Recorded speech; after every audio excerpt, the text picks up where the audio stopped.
Vamos ahora, Fernando, a comunicarnos con Jorge Jáuregui Mendieta, quien es abogado especialista en Derecho Electoral, para entender un poco cómo ha tenido que cambiar el proceso electoral en medio de la situación de pandemia que todavía estamos viviendo. Doctor Jáuregui, bienvenido a RPP Noticias, a la edición especial El Poder en tus Manos.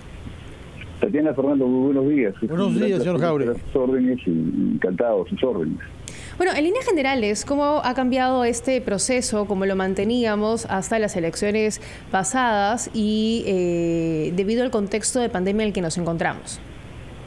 Bueno, ha habido un cambio sustantivo en cuanto a algunas reglas para organizar la jornada electoral y de modo general el proceso electoral, que se han tenido que dar justamente por el escenario de pandemia, de la COVID-19 que el país, y el mundo entero atraviesa, ¿no?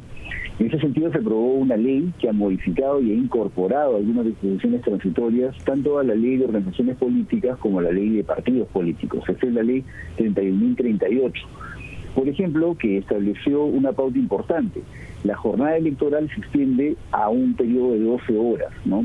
Antes era desde las 7 de la mañana, 7:30 de la mañana, ¿no?, hasta las 4 de la tarde, que concluía la jornada de votación y se ingresaba al escrutinio. Ahora la jornada electoral dura 12 horas, de 7 de la mañana a 7 de la noche, ¿no? Esto permite, por ejemplo, una mayor cantidad de tiempo para organizar en grupos más pequeños el ingreso de electores, ¿no? Aquí hay que destacar que en base a esta legislación la OMP ha aplicado unas medidas muy acertadas, ¿no?, para poder tener grupos más pequeños, y además ha incrementado sustantivamente el número de centros de votación, ¿no?, con lo cual hay menos mesas en los centros de votación, lo que implica menos posibilidad de aglomeraciones, ¿no? Entonces todo esto ha generado mejores condiciones para que los electores puedan participar en estas condiciones de pandemia, ¿no? De modo general hay que reconocer que los organismos electorales en este aspecto han tenido un desempeño muy positivo, ¿no? Muy positivo, que ha permitido que desde la perspectiva de la justicia electoral y de la gestión electoral, de la administración electoral, pues la percepción sea que, salvo algunas situaciones que se generaron, por ejemplo, con la presencia de adultos mayores que no podían votar porque iban a ir, fueron temprano, porque esa fue la disposición que dio la OMP. Más allá de ese detalle, las jornadas se han desarrollado, digamos, de forma ordenada. Este es un primer aspecto, entonces, la expansión de una jornada electoral a 12 horas, ¿no? Luego también se modificó el plazo para el pedido de licencia de las personas que postulaban en elecciones, ¿no?, y tenían la condición, sobre todo de cara a las elecciones congresales, ¿no?, que había un mayor número de candidatos, y que tenían la condición de funcionarios públicos, ¿no?, de 60 días a 30 días previos a la jornada, ¿no? Eso es otra modificación. Y luego se establecieron normas para adecuar el recinto electoral. Claro, ¿no?, que sí. Claro que sí. Muchas gracias por estas precisiones, doctor Jáuregui. Yo le ruego que nos acompañe. Vamos a dar una breve pausa y retomamos nuestra entrevista con usted. Vamos a la pausa entonces, Tatiana. Programación especial, El Poder en tus Manos. Estamos Tatiana Alemán y Fernando Carballo acompañándolos hasta el mediodía, y estamos conversando con Jorge Jáuregui, abogado especialista en Derecho Electoral. Doctor Jáuregui, nos estaba comentando usted respecto a las medidas que se han tenido que aplicar en este proceso electoral. Le pido por favor que nos espere un instante. Estamos en línea todavía con el doctor Jáuregui, y yo por eso quisiera aprovechar de su conocimiento para que nos dé algunas explicaciones. Naturalmente, el día de hoy está prohibida toda forma de propaganda electoral. Los electores tienen que votar en las condiciones de mayor serenidad y sin presiones. Pero yo quisiera saber, el hecho de ir con una vestimenta asociada con alguno de los partidos, ¿es algo que debe ser considerado prohibido o no? Explíquenos, por favor. Correcto. Bueno, lo que la norma establece es que el día de hoy, o sea, durante el día previo y durante las horas de la jornada electoral, está prohibida la propaganda electoral. Esto implica el uso de polos, divisas, símbolos partidarios, la norma restringe hasta ese nivel, ¿no? O sea, no se puede portar, por ejemplo, el nombre, digamos, o el símbolo partidario de un partido político en un polo o en una banderola. Claro. Eso es lo que está prohibido. Tatiana, perdone, doctor Jáuregui. Seguimos entonces con el doctor Jáuregui en esta conversación. Él es abogado especialista en Derecho Electoral y tenía un par de consultas respecto a los resultados. ¿Qué tan importante va a ser que la OMPE emita rápidamente el conteo y el perdedor sepa, ¿no?, de los resultados? Y por otro lado, ¿qué pasaría si tenemos como resultado un empate exacto? Es un resultado poco probable, pero, digamos, podría darse. ¿Qué pasa en ese caso? ¿Qué dice la ley, doctor Jáuregui?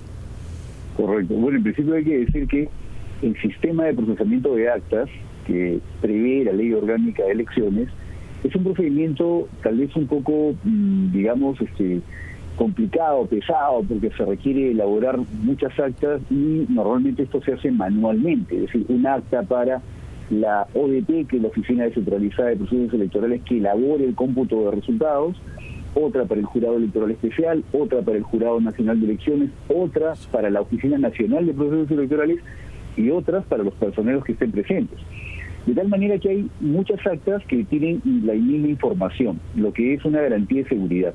Esto es importante considerar, ¿no? Tener claro que el sistema de procesamiento de actas en el Perú es muy seguro y confiable, ¿no? Es bastante transparente.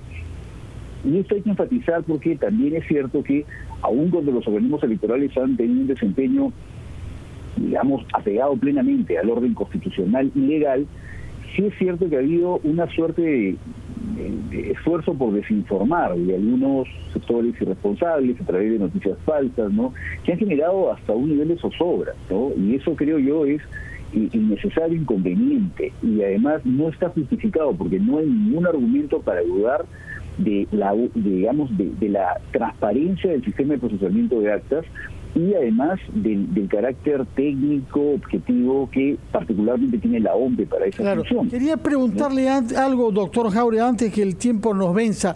Se nos ha reportado que han habido, como es natural, como sucede siempre, algunas dificultades y retrasos para la instalación de mesas. ¿Cuál es el plazo máximo para que una mesa pueda entrar en funcionamiento? El mediodía. El mediodía. Hasta las 12 del día se pueden instalar mesas. Después, si no se presenta ninguno de los 3 miembros sorteados, ¿qué se debe hacer? Si no se presentan los miembros titulares y los miembros suplentes a la hora indicada, ¿no?, que esto es antes de las 7 de la mañana, ¿no?, entonces se procede a instalar la mesa con los miembros, si no están los titulares, con los suplentes. Si no están los suplentes, entonces el presidente de la mesa siguiente tiene la atribución de convocar a los electores de la fila para que conformen esa mesa de sufragio, ¿no? Si no aceptan, ahí hay una multa que es equivalente a haber sido omiso también al sufragio. En todo caso, exhortamos desde aquí a los miembros de la mesa que, por favor, los que no hayan ido, no hayan podido ir, se presenten antes del mediodía, porque si no hay ningún miembro, ni titular, ni suplente, y no hay voluntarios, pues están impidiendo que los inscritos en esa mesa puedan votar. Me parece, doctor Jáuregui, que en la primera vuelta hubo solo un caso, una sola mesa, sobre las decenas de miles que hay en nuestro país que no pudo funcionar por falta de miembros. Exacto, ¿no? El nivel de instalación de mesas fue casi al 100% en la primera vuelta, y entonces no hay argumento para poder tener alguna duda de que suceda de la misma forma en esta elección. De hecho, está sucediendo con bastante orden la jornada electoral. Sí hay que deplorar esta campaña de desinformación que ha pretendido minar la confianza en los organismos electorales, que hay que reconocer tienen un prestigio internacional por actuar exactamente dentro del marco. Cosa del pasado, ya estamos votando masivamente. Tati. Efectivamente. Sí. No, y efectivamente respecto a las mesas, Fernando, la OMPE daba cuenta aquí en RPP en la hora anterior que tenían unas cifras de mejor instalación de mesas si lo comparaban con la primera vuelta, y ojalá, por supuesto, que eso se mantenga de esta manera. De acuerdo, pues doctor Jáuregui, muchas gracias por su presencia, por las aclaraciones y por la exhortación que usted hace, naturalmente, a que cumplamos nuestro deber y nuestro derecho de votar.